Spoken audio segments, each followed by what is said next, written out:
Hey friends and fans, Ryan Dohrn here answering your listener questions sent in to ryan@ryandohrn.com. Keep those questions coming. Absolutely love your questions. All right, our next question is from Baxter in Minneapolis, St. Paul. Good old MSP. Love visiting Minneapolis, St. Paul, the Twin Cities.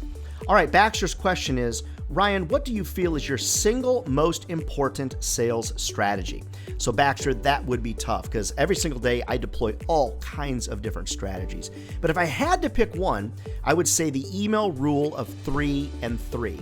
And that's 3 words in the subject line, typically, 3 sentences max, typically in those emails. Because I recognize that those emails have worked better for me and my customers than almost anything else. So those 3 sentences inside of that email are typically, I'm going to give some social proof, like customers were happy with. I'm typically going to give a point of relevancy or some type of value they're going to get from engaging with me. And then the third thing is I typically am going to ask for a very small amount of time to meet with them, like say 5 or 10 minutes or something like that. Now keep in mind, Baxter, I also follow up every 3 business days.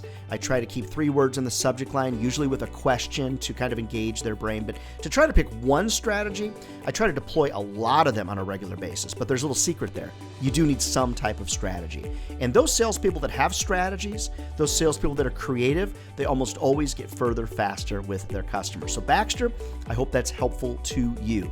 Keep your listener questions coming. Love to answer them all. Send it off to ryan@ryandohrn.com.